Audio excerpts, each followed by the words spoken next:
So a while back, like I'd say about maybe 2 weeks ago, I went to go watch Hopper's that Beaver movie with a few other people.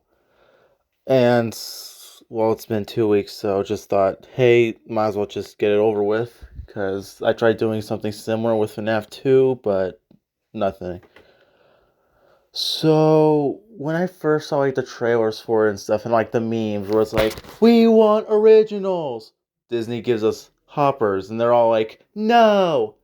Like, like I feel like people were being over dramatic, but at the same time, like it didn't really seem anything that special.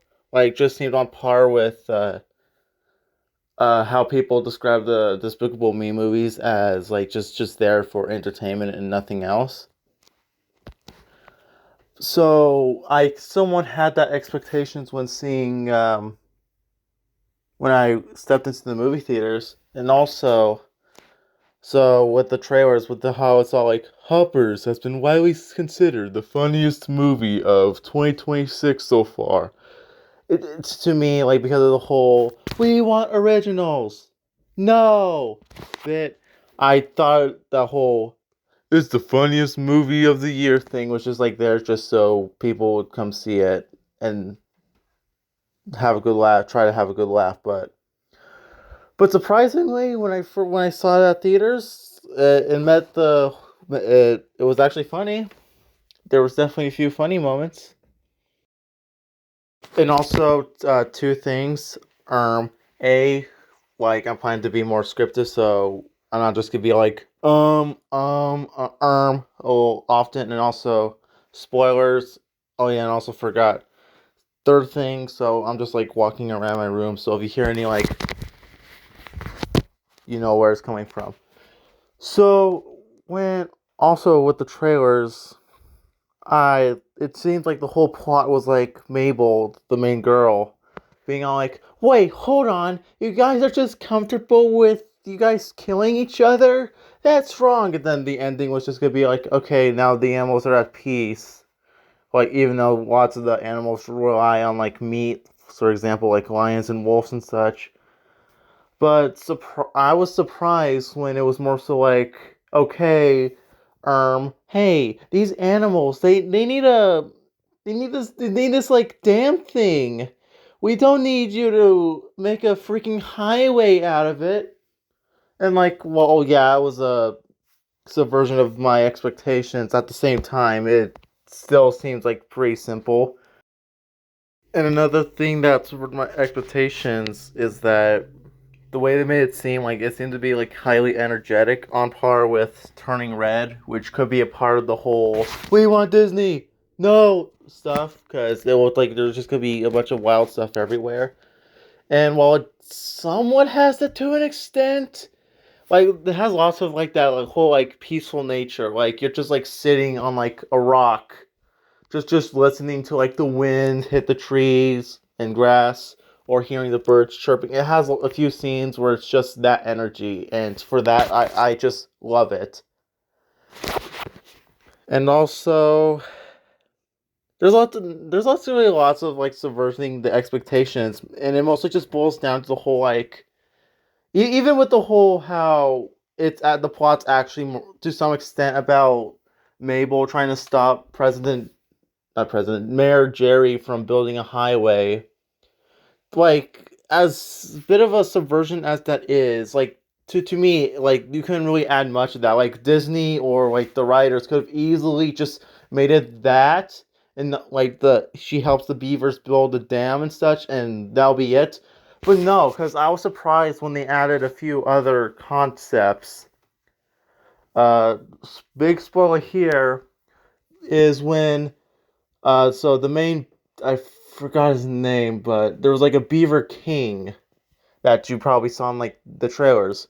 And this Beaver King, I was surprised to realize that he is one of like five or maybe six that actually represented a literal animal kingdom. What I was revealed, I was like, oh, we're doing this. You could have just made another. environment bad movie, but no, you brought this. Huh. And I think the whole simple plot helps with the characters because it's just Mabel wants to make the animals live in peace and stay connected to her late grandma. Which, as a matter of fact, every time we looked at this one specific stone, it just like it was just like an instant reminder of like why she's doing this, and it really hits because yeah, like she's basically just doing all of this just because her grandma took her to this place. Meanwhile, we just got Jerry, who just wants to get his ego constantly boosted and get reelected as mayor of the town they're at with this highway. The king of the beavers and the mammals and such. Even though we don't really see much screen time out of the other remaining kings and queens, it does seem like he's like probably like the best out of all of them because like he doesn't try to cause any conflict with them.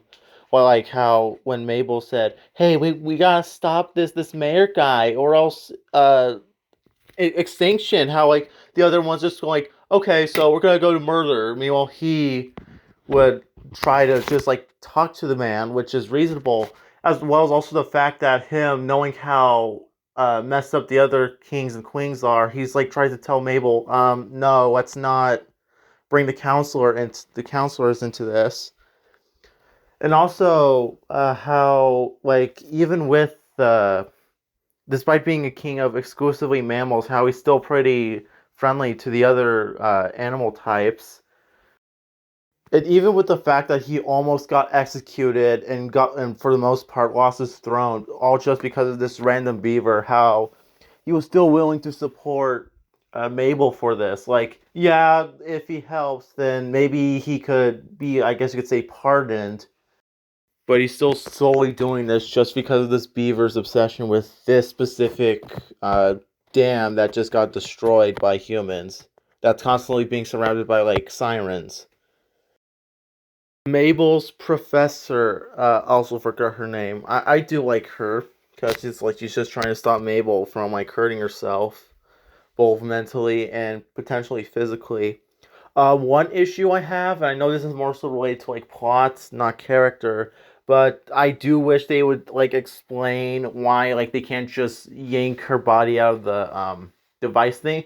Like my best guess is that like if they did that, then the conscious will just be stuck on the robot. So if the robot's destroyed, then the person controlling it is also dead. But I would just wish for that to be explained because it kind of sort of gives off the impression that they're just doing a much harder actions. But it's just the film theory. So yeah. Then we got what was basically like to some extent the main villain for Hoppers, that being the insect prince who later becomes the king for one of the joke's reasons. I know that he was supposed to be more so portrayed as like the spoiled brat. And I know that the funny joke would to some extent traumatize him. But holy crap. Like I did a bit of research because of like the guy's plan. It's funny to me because the last movie I went to theaters with that's a Disney movie was Zootopia 2, and how like the villain for that boiled down to, hey, I'm gonna like destroy this pamphlet thing so I could be a preacher to my family. Meanwhile, you got Titus over here, the caterpillar's name, who was all like, okay, so for no reason, I'm gonna basically commit genocide for all humans by using basically their creations, while they, to some extent, support this specific person that I now look like because me using device thingy they use.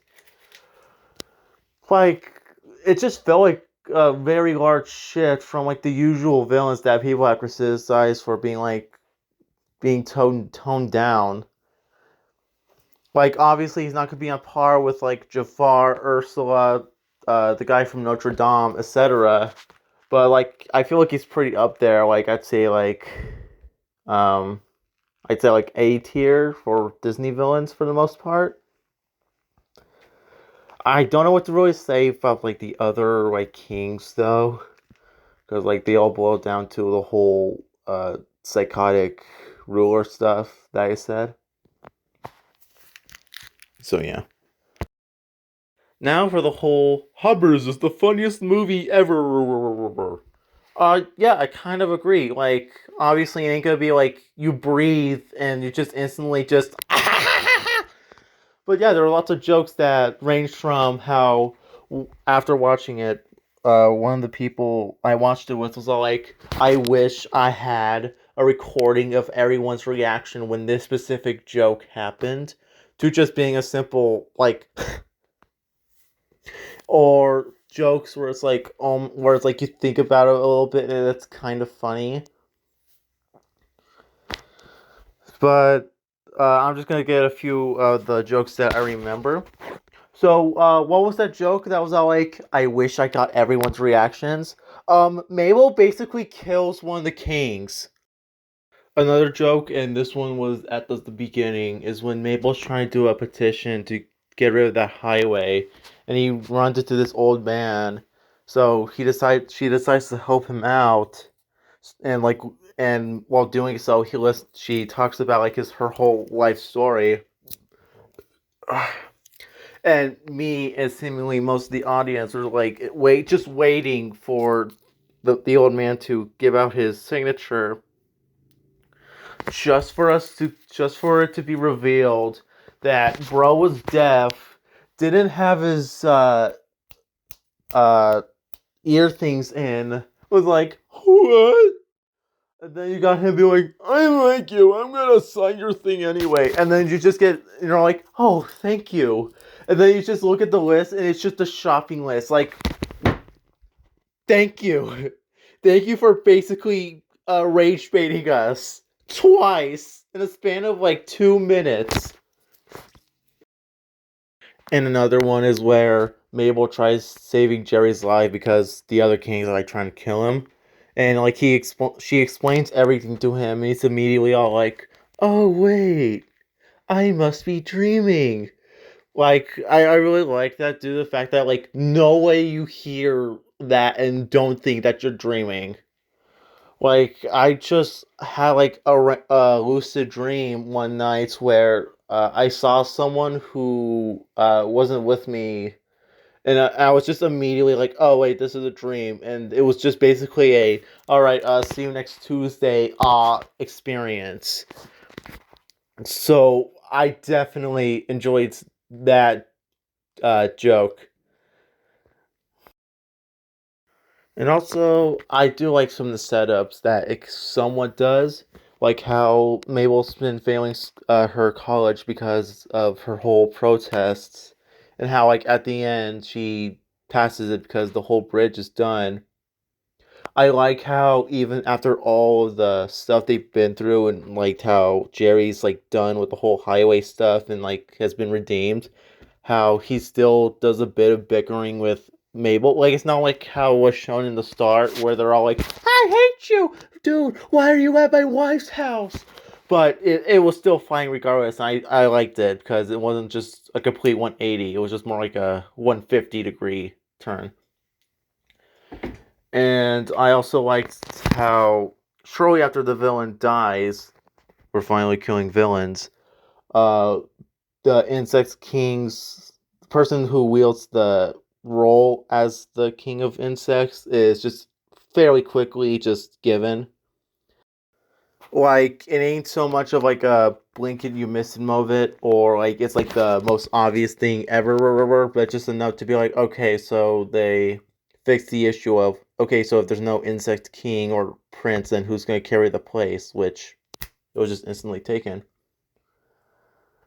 And also how there was like a bit of like a party sequence for the mammals, and also the few animals that live with the mammals because of the whole hey we gotta stick together stuff.